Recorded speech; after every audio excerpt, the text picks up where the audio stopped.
When the merchant arrived, merchant मतलब जब नाविक आया, द किंग क्वेश्चन हिम, राजा ने इसे क्वेश्चन किया। क्या क्वेश्चन किया राजा ने उस मर्चेंट, मर्चेंट मतलब व्यापारी से, व्हाट्स योर नेम, आपका क्या नाम है। Such and such your highness, जी महाराज, जी महाराज। Were you at home when the dead man burgled your house, burgled मतलब सेंध मारना, इसका मतलब होता है सेंध मारना, सेंध मारना या चोरी करना। सेंध मारना या चोरी करना दोनों होता है। ठीक है, किसी के घर में जब आप दीवार को होल करके आप अंदर इंटर करोगे तो होता है सेंध मारना। ठीक है,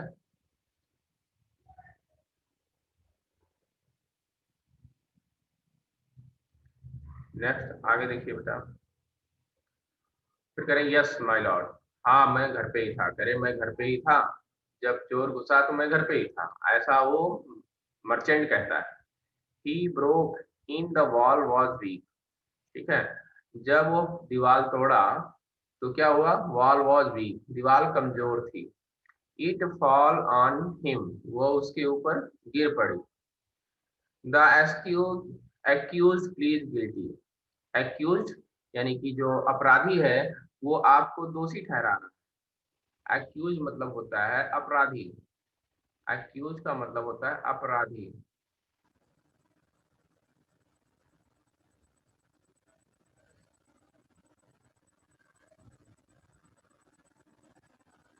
और गिल्टी का मतलब होता है दोषी, गिल्टी का मतलब होता है दोषी।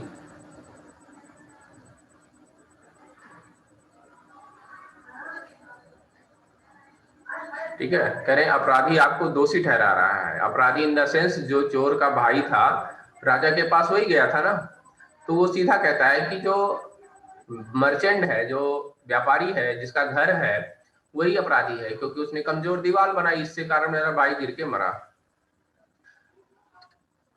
क्योंकि वो चोर था, चोरी कर रहा था। और हम एक पढ़ रहे हैं क्या, मूर्खों का राज्य, यानी कि यहाँ फूल से सारे, यहाँ उनको न्याय करने में प्रॉब्लम हो रही है। जो जैसा कह रहा है, जो आर्गुमेंट देगा वैसे ही उसको फॉलो करेंगे। Your wall killed this man's brother, you have murdered a man, आपने एक आदमी का मर्डर किया है। You have to punish you, ठीक है, वी हैव, हम आपको दंड देंगे।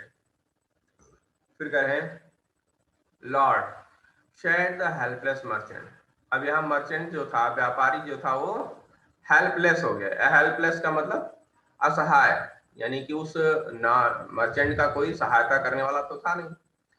फिर कह रहा I did not put up the wall, ठीक है, कह रहे हैं कि I did not put up the wall, मैंने दीवार को नहीं गिराया। It is really the fault of the man who built the wall, यानी कि ये दीवार मेरे गलती के कारण नहीं गिरा, ये जो दीवार गिरा है वो मेन गलती जो इसको बनाया था, फॉल्ट माने गलती, द मैन कौन सा मैन, हु बिल्ड जो बनाया, बिल्ड मतलब बनाया, द वॉल, वॉल में दीवार, यानी दीवार बनाने वाले की गलती है, हमारी गलती नहीं है। He did not build it right, उसने इसको सही से नहीं बनाया। यू शुड पनिश हिम, आप उसको दंड दीजिए। ऐसा वो कह रहा है कि आप उसको दंड दीजिए, ये मेरी गलती से नहीं गिरा है, बनाने वाले की गलती थी, उसने दीवार को वीक बनाया या कमजोर बनाया। फिर करें हु इज दैट, वो कौन है, my lord this wall was build in my father's time, father's time मतलब पिता के समय, ये दीवार मेरे पिता के समान बनी थी। बिल्ड का थर्ड फॉर्म बिल्ड, ठीक है, यहाँ बनी है पास्ट टेंस में है। ठीक है, मेरी आवाज नहीं आ रही है फरहान, क्या सभी को मेरी आवाज नहीं आ रही है, मेरी आवाज आ रही है सभी लोग लिखें यस, मेरी आवाज आ रही है सिब तक, आ रही है क्लियर। बेटा फरहान सभी लोग यस लिख रहे हैं, आप अपने जो है साउंड को चेक करो, ठीक है, मेरी आवाज सब तक पहुंच रही है, आपके पास नहीं पहुंच रही है बेटा, क्लियर करो अपनी आवाज को, ठीक है। My lord this wall build my father's time, I know the man, he is an old man now, वो क्या है, अब एक क्या है, बूढ़े व्यक्ति है, नाउ मतलब अब, यानी कि जो वॉल बनाया था, जो वॉल मेड किया था, बनाया था, वो एक ओल्ड मैन है इस समय। ही लिव्स नियर बाई, वो मेरे पास ही रहता है, मेरे बगल में ही रहता है, ठीक है, मेरा पड़ोसी है, ठीक है। फिर करें the king send out messenger, the king send, राजा ने एक मैसेंजर भेजा, मैसेंजर मतलब संदेशवाहक या संदेश जो लेके जाता है, to bring in the brick layer, brick layer का मतलब आप ये कह सकते हो मकान बनाने वाला, जो ब्रिक मतलब ईंट, लेयर यानी कि उसकी लेयर को जोड़ने वाला है, आप हिंदी में मिस्त्री कहते हो ना, जो मिस्त्री ये घर का काम करते हैं, ठीक है, तो यहाँ पे जो है ब्रिक लेयर दिया हुआ है, यानी कि दीवार बनाने वाला। Who had build the wall, जो दीवार बनाया था, दे ब्रॉट हिम, उसको लाया गया, टाइड हैंड एंड फुट, उसके हाथ और पैर बांध के, टाइड मतलब बांध के, उसके हाथ और पैर बांध के उसको राजा के सामने लाया गया। You there, did you build this man wall in his father's time, क्या इस ये जो दीवार गिरी है, ये इनके पिताजी के समय आपने बनाया था?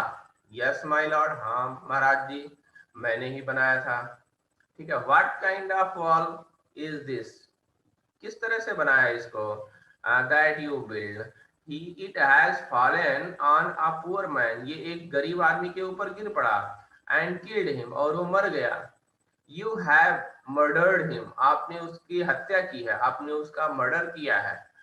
We have to punish you by death, मैं आपको दंड दूंगा, मृत्यु दंड दूंगा, ऐसा राजा कहते हैं, ठीक है बेटा, ऐसा राजा कहते हैं कि मैं आपको दंड दूंगा।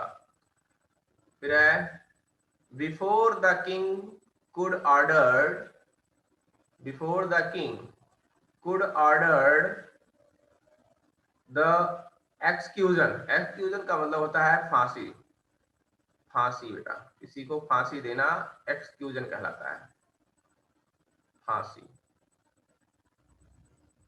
ठीक है, ये फांसी है एक्सक्यूजन, यानी कि फांसी देने का जो ऑर्डर था उससे पहले, बिफोर माने पहले, राजा दे मतलब फांसी का ऑर्डर देने से जस्ट पहले ही the poor bricklayer pleaded, pleaded मतलब आदेश किया या बोला, क्या बोला, please listen to me before you give your order, अपने फांसी वाले आदेश देने से पहले मुझे मेरी बात सुनिए, ऐसा वो ब्रिक लेयर यानी कि मिस्त्री जो था ऐसा उसने कहा, ठीक है।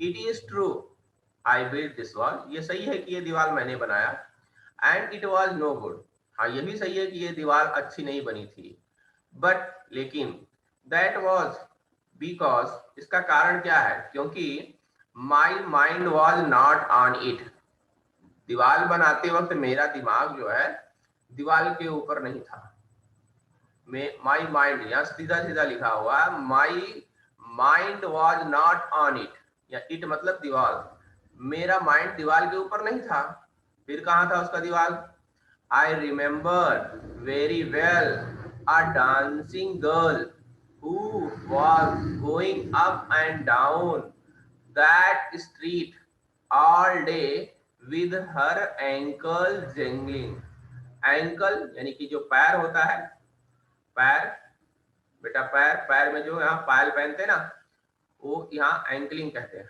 एंकलिंग जिंगलिंग यानी कि पायल की घुंघरू की आवाज, जिसे पावजेब कह लो या पावजेब कहते हैं ना, पायल पावजेब, उसकी आवाज, ठीक है, उसकी आवाज, जिंगलिंग माने गूंजना बजना, ठीक है, ठीक है, and I could not keep my eyes on my mind, ठीक है, कह रहे हैं कि जब उस डांसिंग करने वाली लड़की की जो पावजेब की आवाज थी, वो पूरे दिन, ऑल डे माने पूरे दिन, क्या हुआ, मैं उसको सुनता था जब, तो मेरा माइंड जो है कन्वर्ट हो जाता था, ठीक है, मेरा जो माइंड है वो क्या है, पूरी तरह से दीवार पे नहीं रहता था। देखो लिखा है कीप माई आईज और my mind on the wall. पूरी तरह से मेरा दिमाग, मेरी आंखें, ठीक है, कुड नॉट यानी नहीं था, कहाँ पे, वॉज बिल्डिंग यानी दीवार बनाने वाले जगह पे, यानी कि दीवार जब बन रही थी जहां, उस दीवार पर मेरा माइंड और मेरा आंख, मेरे दिमाग और माइंड दोनों वहां पे नहीं थे। क्यों? क्योंकि मेरा जो आई साइड है, आंख है, और मेरा माइंड है उस लड़की के एंकल जिंगलिंग यानी कि उसके जो पावजेब की आवाज थी उसके ऊपर था। You must get the dancing girl, ठीक है, आप जो पनिशमेंट दे रहे हो ना उस गर्ल को दो, उस लड़की को जो आप पनिशमेंट दो उसको फांसी दो, क्योंकि मैंने गलती से नहीं बनाया, मैं ये डिस्टर्ब किया इस लड़की ने मुझे, इस कारण से दीवार मैंने गलत बनाया। ठीक है, I know where she live, मैं उसे जानता हूँ कि वो जहाँ रहती है, मैं जानता हूँ, ऐसा वो मिस्त्री ने कहा या ब्रिक लेयर ने कहा। You are right, the case deepness, ठीक है, डीपनेस का मतलब ये बहुत गंभीर मामला है, कहते नहीं ये बहुत गंभीर मामला है, this case is deepness, deep मतलब गहराई, ठीक है, तो ये जो केस है बहुत गहराई वाला यानी कि गंभीर मामला है, ठीक है, ऐसा राजा कहते हैं, ये सही है। We must look into it, हमें इसको जरूर देखना चाहिए, यानी इस बात पे हमें गौर करना चाहिए। It is not easy to जज सच कॉम्प्लिकेटेड केस, इस तरह से जो कॉम्प्लिकेटेड है, कॉम्प्लिकेटेड मतलब जटिल, कॉम्प्लिकेटेड मतलब जटिल या मुश्किल, ये जो केस है वो बहुत कॉम्प्लिकेटेड है यानी बहुत जटिल है, ठीक है, इसको जज करना, इसको न्याय करना, इसको जज करना इजी नहीं है, इजी मतलब आसान नहीं है, ठीक है। Let us get that dancer where ever she is, ठीक है, जाओ पकड़ के ले आओ, डांसर यानी जो लड़की नाचती थी वो उसको पकड़ के ले आओ, ऐसा ऑर्डर राजा करते हैं। The dancing girl now an old women, क्या है, अब वो क्या है, नाउ मतलब अब एक वो बूढ़ी औरत है यानी कि बूढ़ी औरत, ओल्ड वीमेन, ठीक है, केम ट्रम्बलिंग, ट्रम्बलिंग का मतलब होता है कपकपाना, ट्रम्बलिंग का मतलब होता है कांपना या कपकपाना, कांपना, ठीक है, ट्रम्बलिंग का मतलब होता है कांपना। टू द कोर्ट, वो कांपते हुए जो है कोर्ट में आई, कोर्ट मतलब राजा के दरबार में, जहां राजा न्याय सुनाते हैं या जज करते हैं या अपनी सभा लगाते हैं, ठीक है। फिर कहते हैं did you walk up and down that street many year ago while the poor man was building a wall, did you see him, कह रहे हैं did you walk up and down, क्या तुम अप एंड डाउन वॉक करती थी that street, उस गली में, मेनी ईयर एगो यानी बहुत साल पहले आप उस गली में अप एंड डाउन यानी कि ऊपर नीचे आया जाया करती थी, while the poor man was building a wall, जब ये मैन दीवार बना रहा था तो उस गली में आप बार बार आ जा रही थी, डिड यू सी हिम, क्या आपने उसको देखा है, यस माय लॉर्ड, हाँ महाराज जी मैंने देखा है, आई रिमेम्बर मुझे याद है, इट इज वेरी वेल बहुत अच्छी तरीके से मुझे याद है। उस डांसिंग जो बुढ़िया थी ना वो कह रही है कि मुझे बहुत अच्छी तरीके से याद है, हाँ मैं आती जाती थी, दिन में कई बार आई गई हूँ, मुझे अच्छी तरीके से याद है, ठीक है।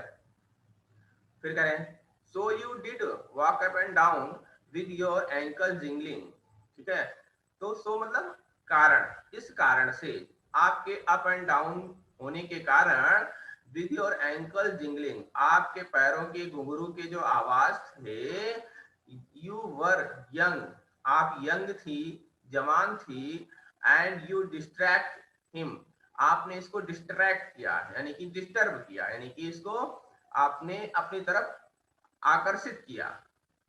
सो ही बिल्ड अ बैड वॉल, इसके कारण इसने एक खराब दीवार बनाई, बैड वॉल यानी कि एक खराब दीवार बनाई, क्यों बनाई, क्योंकि आपने इसको डिस्ट्रैक्ट किया अपने एंकल जिंगलिंग से, अपने एंकल जिंगलिंग से आपने इसको डिस्टर्ब किया।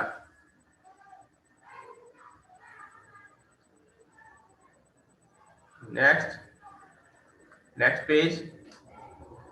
It has fallen on a poor burglar and killed him.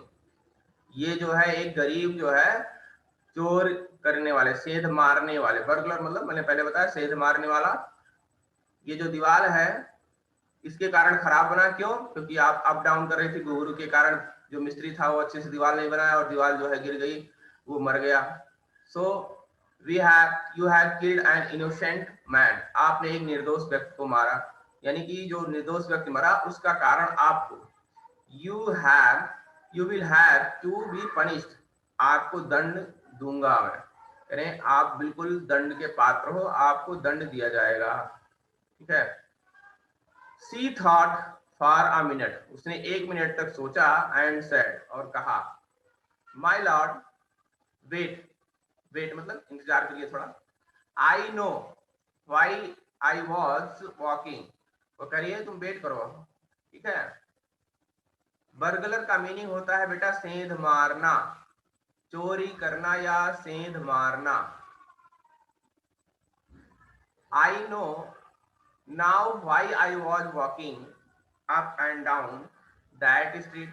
I know मैं जानती हूँ, मैं अब पूरी तरह से जानती हूँ कि क्यों I was, क्यों मैं वॉकिंग कर रही थी, यानी आ जा रही थी up and down that street. यानी कि वो डांसिंग जो लड़की थी, यानी अब तो बुढ़िया है, वो सीधा बता रही है कि मेरा जो कारण है आने जाने का, पहले उसको सुनो। ठीक है। क्या कारण था कि मैं अप डाउन कर रही थी स्ट्रीट में। ठीक है। क्या कारण है? I had given some gold to the gold smith to make some jewellery for me. करें कि मैंने बर्गलर का मतलब होता है बेटा सेंध मारना। ठीक है ऋतिक, बर्गलर का मतलब होता है बेटा सेंध मारना। सेंध मारना का मतलब चोरी करना। पुअर बर्गलर, पुअर मतलब गरीब, सेंध मारने वाला। बर्गलर का मतलब होता है चोरी करना या दीवार तोड़ के अंदर घुसना, चोरी करना, चोर, सेंध मार के, डाका डाल के। ठीक है। किसी के घर में ऊपर से कूद जाना। ठीक है। सारे बर्गलर में आते हैं। समझ में आया?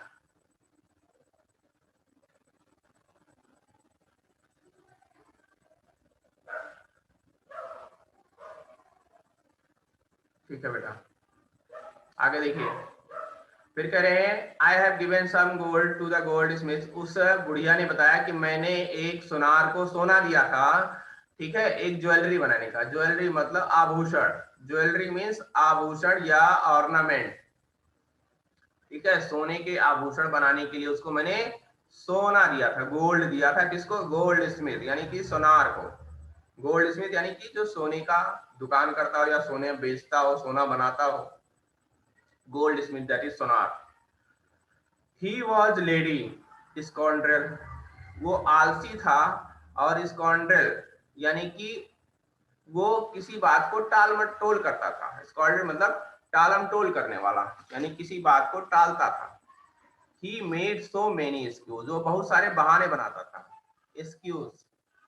Sad, he would give it now and it would give it then and so all day। ठीक है।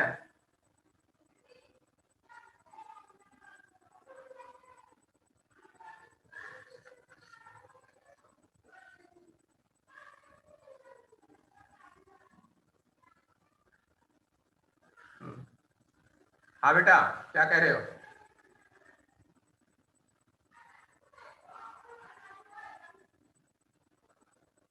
ब्लैक स्मिथ का मीनिंग होता है बेटा सोनार। ब्लैक जो होता है ना, ब्लैक स्मिथ होता है कि, तो ब्लैक स्मिथ नहीं है इसमें, गोल्ड स्मिथ लिखा हुआ। गोल्ड स्मिथ सोनार होता है, ब्लैक होता है जो कोयला खान में काम करते हैं। ठीक है। ब्लैक स्मिथ नहीं दिया हुआ इसमें, गोल्ड स्मिथ दिया हुआ।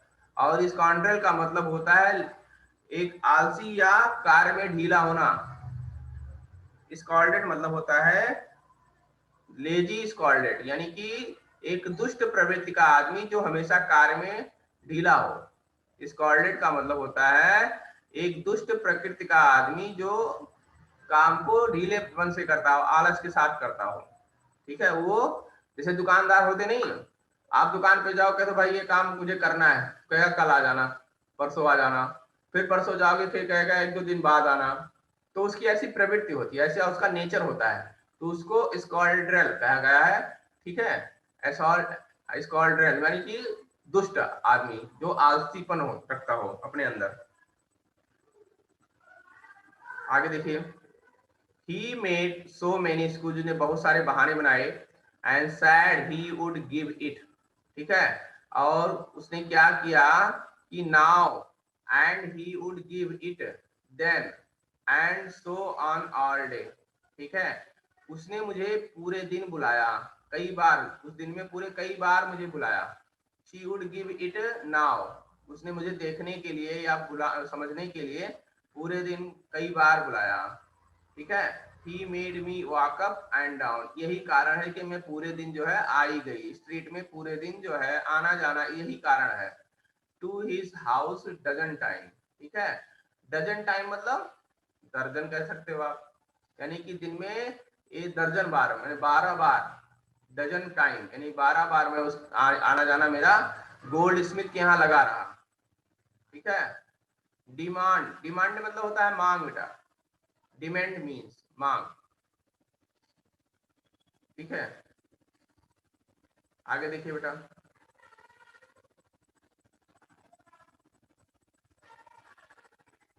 कह रहे हैं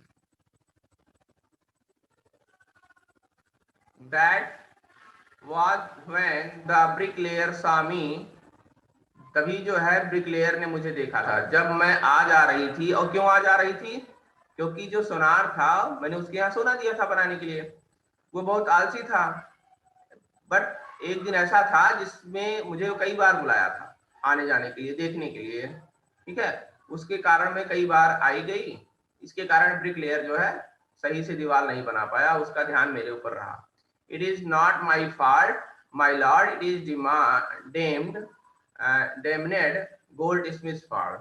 कह रहे हैं कि ये मेरा फॉल्ट नहीं है, ये किसका फॉल्ट है। ठीक है, दुष्ट सुनार का। डैमनेट, ये डैमनेट लिखा हुआ बेटा, डिमांड नहीं, डैमनेट का मतलब होता है दुष्ट, इसका मतलब होता है दुष्ट, दुष्ट यानी कि खराब नेचर का, दुष्ट प्रकृति का। ठीक है, गोल्ड स्मिथ फॉल। ठीक है, आगे देखिए,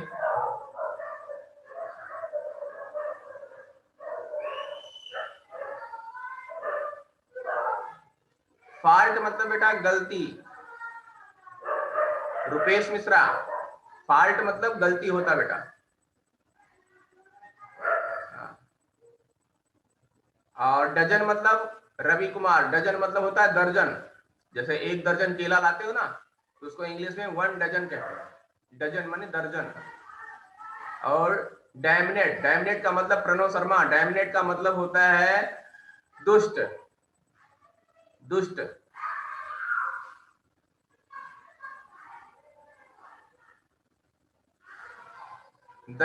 आगे देखिए बेटा,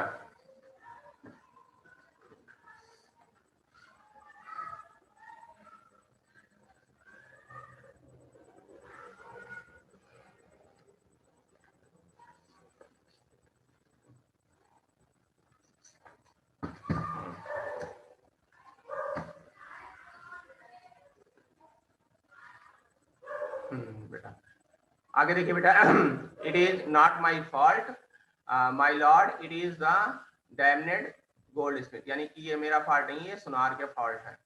ठीक है, पुअर थिंग्स, पुअर माने गरीब ने सोचा, thing, she is absolutely right. ठीक है, वो सही कह रही है। थॉट द किंग, राजा ने सोचा कि ये सही कह रही है। ठीक है, and weighing the evidence, weighing the evidence मतलब भारी भरकम, वेइंग का मतलब होता है भारी भरकम, और एविडेंस का मतलब होता है सबूत, एविडेंस का मतलब होता है सबूत, इसका मतलब होता है सबूत बेटा, क्या होता है इसका मतलब सबूत।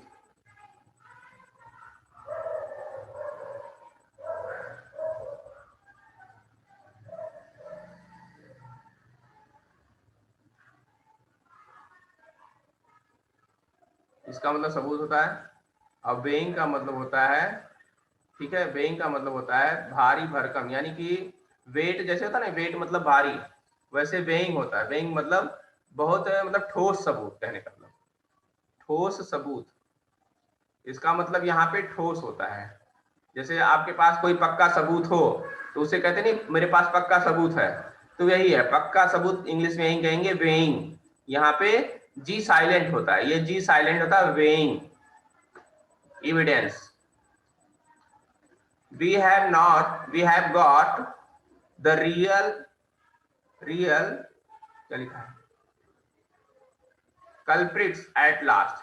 कह रहे हैं कि we have got the real culprit at last, ठीक है, and get the goldsmith whenever she hiding at once। यही असली कारण है, कल्प्रिट का मतलब लास्ट का यही कारण है। we have got the culprit, ठीक है, हमने वास्तविक अपराधी को ढूंढ लिया है, ठीक है, लास्ट में, लास्ट में कह रहे हैं मैंने अपराधी को ढूंढ लिया है। कल्प्रिट मतलब अपराधी, रियल अपराधी, यहां होता है अपराधी,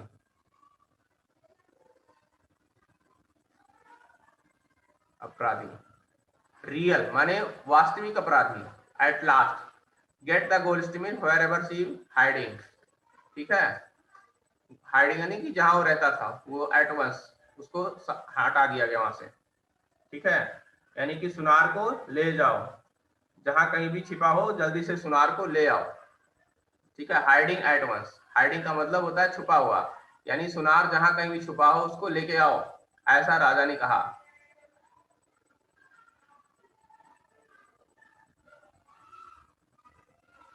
कल्प्रिट का मतलब होता है बेटा अपराधी, रवि कुमार, कल्प्रिट का मतलब होता है अपराधी।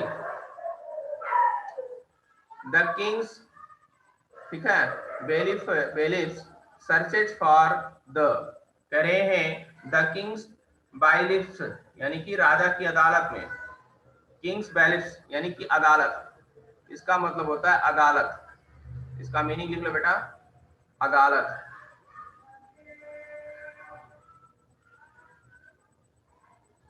अदालत,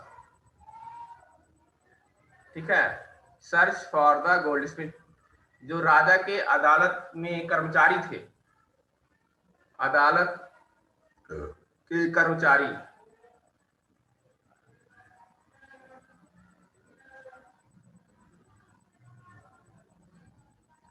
अदालत के कर्मचारी कह सकते हो आप।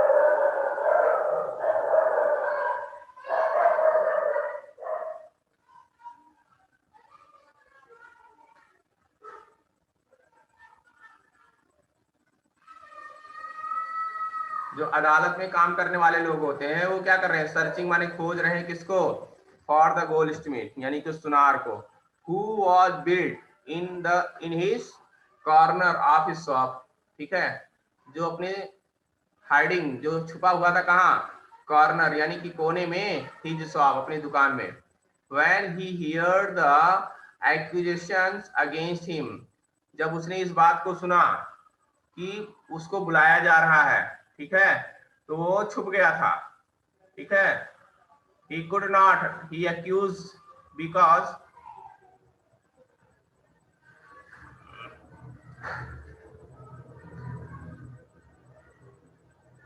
क्या बेटा क्या लिख रहे हो, एक्यूजेशन मतलब यस कुमार, इसका मतलब विरुद्ध, खिलाफ, एक्यूजेशन मतलब होता है विरुद्ध, इसका मतलब होता है विरुद्ध या खिलाफ, खिलाफ या विरुद्ध, खिलाफ या किसी के विरुद्ध, अगेंस्ट, ठीक है। हियर्ड यानी कि एक्यूजेशन यानी कि अपराध, अगेंस्ट का मतलब होता है खिलाफ, इसका मतलब होता है अपराध, अपराध, इसका मतलब होता है अपराध। हाँ बेटा, एक्यूजेशन का मतलब होता है अपराध और अगेंस्ट का मतलब होता है खिलाफ।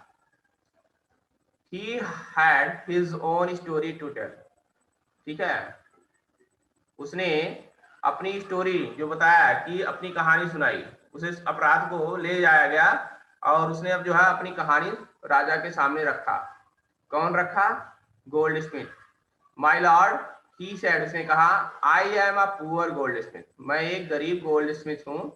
इट इज ट्रू, ये सही है। I made his dancer, this dancer come many time to my door, मैंने ही इस डांसर को कई बार जो है अपने दरवाजे पर बुलाया। आई गेव हर एक्सक्यूज, मैं उसका एक्सक्यूज दूंगा, बिकॉज यह है मेरा excuse, I could not finish making her jewellery before, मैं उसकी ज्वेलरी को इस कारण नहीं बना सका उससे पहले। I finished the rich merchant order, मैंने एक अमीर आदमी यानी अमीर व्यापारी का जो है एक ऑर्डर लिया था, वो ऑर्डर मुझे पूरा करना था, इस कारण मैंने इसके काम को रोक दिया था और इस कारण से मैंने इसके जो है ऑर्नामेंट को या इसके जो है ज्वेलरी को नहीं दे पाया। ठीक है। They had a wedding coming, और उस जो रिच रिच जो मर्चेंट है उसके यहाँ शादी भी थी, जिसका ऑर्डर मैंने लिया था उसके घर शादी थी और शादी जल्दी थी। And they would not wait, और वो वेट नहीं कर सकते थे। You know how impatience rich man, राजा से कहता है आप जानते हो कि इम्पेशेंस माने इनके अंदर, अमीर के अंदर धैर्य नहीं होता। इम्पेशेंस का मतलब धैर्य ना होना, इम्पेशेंस का मतलब होता है धैर्य ना होना। अच्छी तरह से आप जानते हो ये धैर्य नहीं होता इनके अंदर। ठीक है बेटा। अब यहाँ से आगे कल, क्योंकि टाइम नहीं है बेटा, 2 मिनट आपके पास टाइम है, आपको जो पूछना हो बेटा वो पूछ सकते हो। ठीक है बेटा, मैं आप सबको अनम्यूट करता हूँ 2 मिनट के लिए। हाँ बेटा पूछ सकते हो आप।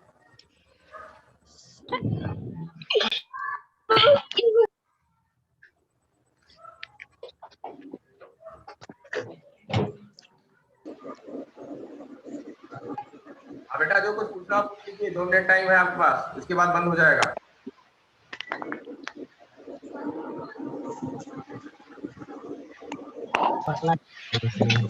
सर बेलिफ्स मतलब क्या होता है? इसका मतलब बेटा बेलिफ, BAILIFF। कहाँ पे लिखा हुआ बताइए हमें। ये रहा सर, किंग के बगल में, सर द किंग के बगल में। क्या किंग? बेलिफ सर, बेलिफ का मतलब बताया तो था। किंग्स मतलब राजा के, बेलिफ मतलब कर्मचारी, यानी कि जो अदालत के कर्मचारी होते हैं उनकी बात है। बेलिफ अदालत के कर्मचारी। सर कॉम्पिलेटिव की मीनिंग क्या होती है? आपने अदालत बताया था पहले। हाँ बेटा सर कॉम्पिलेटिव की मीनिंग क्या होती है? बेलिफ मतलब अदालत के कर्मचारी बेटा। सर मर्चेंट, मर्चेंट का मतलब मर्चेंट मतलब क्या होता है? व्यापारी। व्यापारी। मर्चेंट का मतलब? अरे व्यापारी, व्यापारी। मर्चेंट का मतलब व्यापारी होता है बेटा। सर कॉम्पिलेटिव का मतलब क्या होता है? कॉम्पिलेटिव कहाँ पे लिखा हुआ? पैरा नंबर बताओ सर।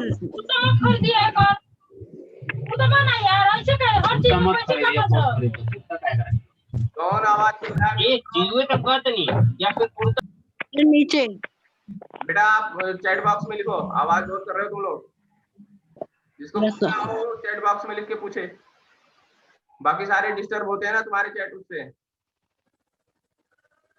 चैट बॉक्स में लिखो।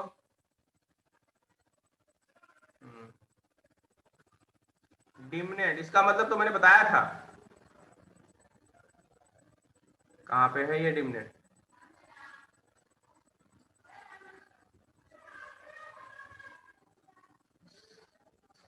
डिमनेट का मतलब होता है अपराधी, यानी कि ये दुष्ट। डिमनेट मतलब दुष्ट होता है।